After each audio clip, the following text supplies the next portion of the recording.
Hey guys, what is up? It is Nick from That Student Life Australia, and today we're going to be talking all about how to study for your HSC English in hopefully a very short period of time.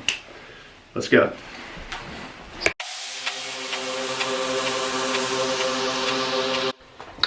Alright, so we're going to try and do the quickest possible overview of HSC English through this little crash course. Now, HSC English, like a two-headed beast of sorts, won't die unless you kill both heads. So let's have a little bit of a look at what we actually have to study. We have to do a paper 1 and we have to do a paper 2.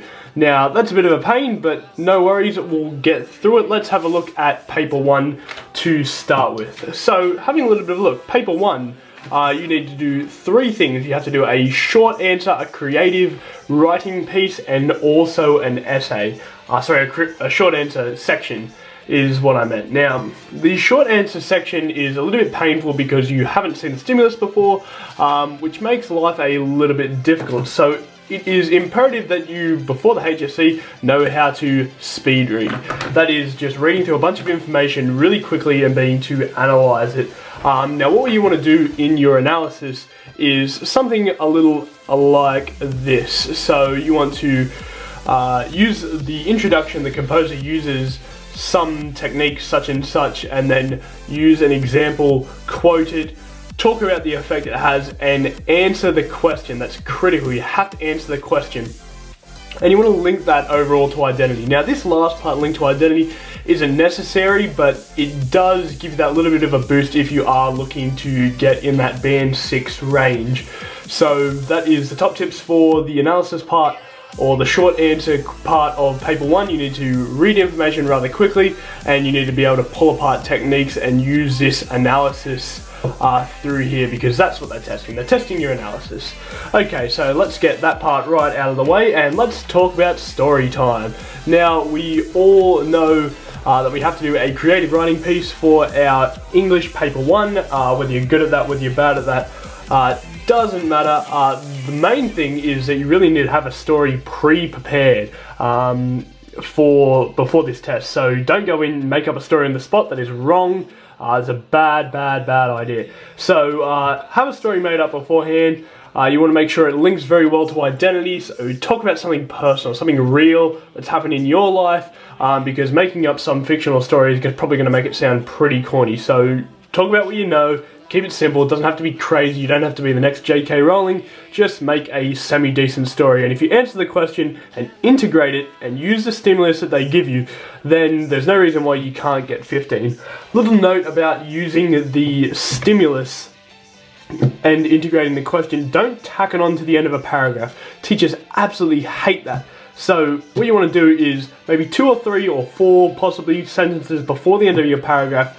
Figure out something nice that's going to sort of integrate that question and that stimulus into your paragraph and into your story, so it doesn't seem like it's just tacked on the end. If you can figure out some cool motif thing that works with your story and the question as well, then go ahead and do that. But now that brings us on to the essay. Now, I don't actually have anything to pull in front for the essay, but basically the essay for paper 1 is usually not too hard. The questions are usually pretty predictable, and if you've done your trial and you've done a test in your half yearlies, and you've got a pre-prepared essay, I recommend memorizing that and just sort of loosely memorizing the whole essay, but knowing your analysis points really well, because all you have to do is just change the question at the start. So let's just type that in here. Change thesis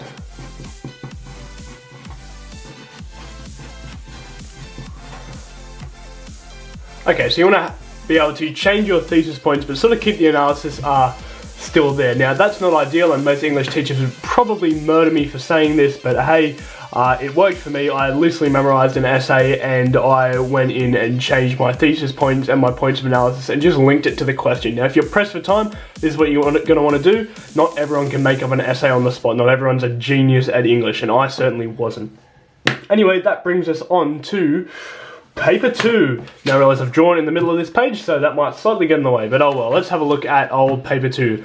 Paper 2 is consistent of 3 different modules, Module A, B, and C. So let's just dive right in and have a look at Module A. But first of all, what we want to talk about is the real enemy. What's the real enemy with Module, or all the modules here, and Paper 2 in general?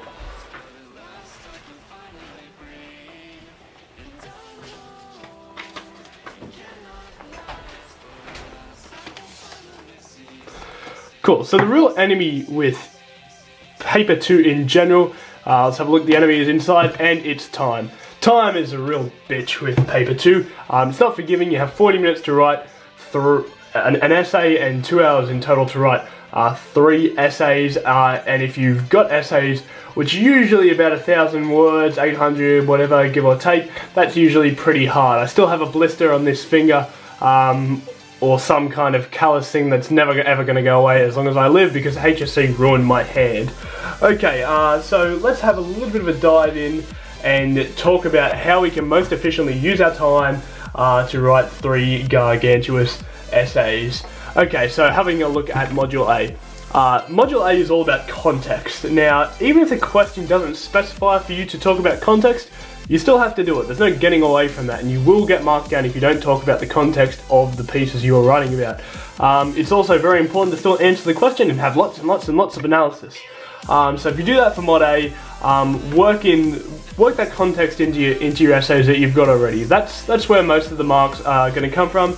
And if you've got a good analytical essay that answers a question and talks about context, and you can't go wrong, you're going to get a good mark. So let's toss that away, and what do we want to talk about next? Let's talk about, what else have we got here? Module C.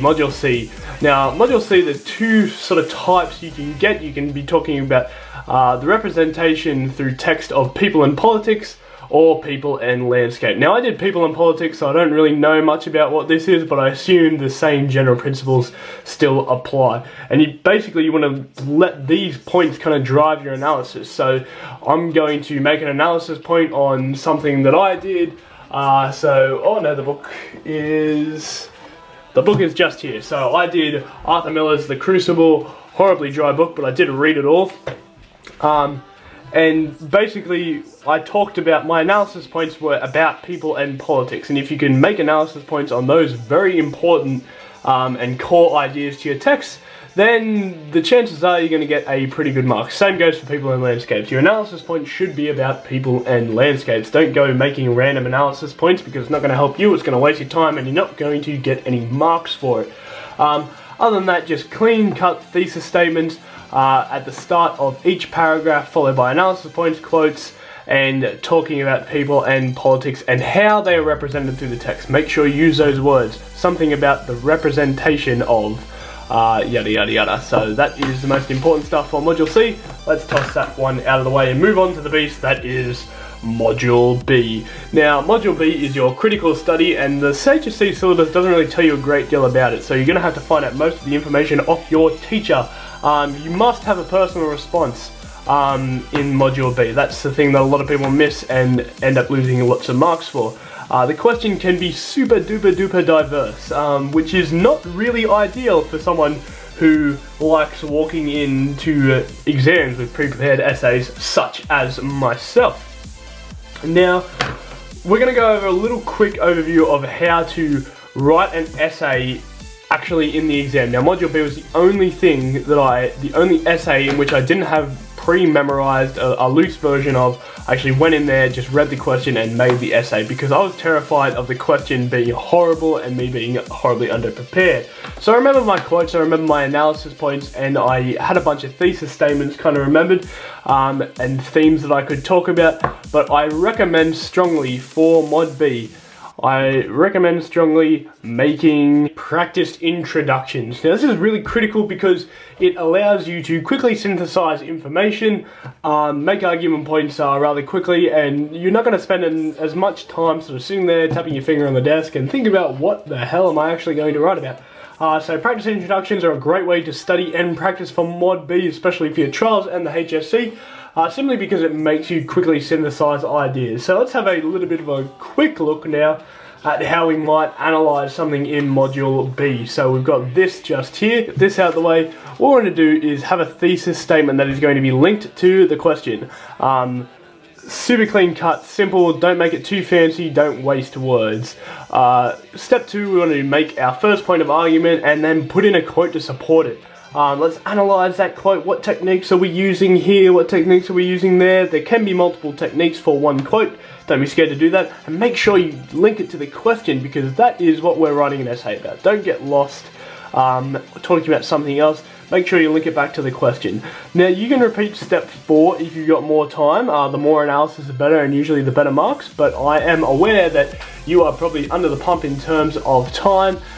So you might only get a chance for one quote, one analysis, provided you're writing maybe 3 or 4 paragraphs. If you've only got 2 or maybe 3, I recommend doing step 4 probably twice.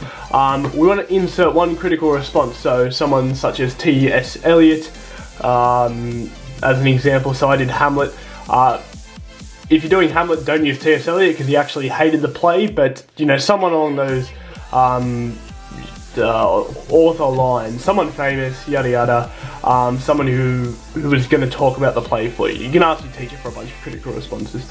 And your personal response. Don't be afraid to use first person language. It's certainly what I did to make my personal response evident to the marker, but other than that, that's it. You need to make a good introduction and a good conclusion and pop all this stuff in the middle. Now, this video was a little bit longer than I would have liked, so I attacked this right on the end. Thank you guys for watching. Please like, comment, and subscribe, and I will see you in the next video. Cheers.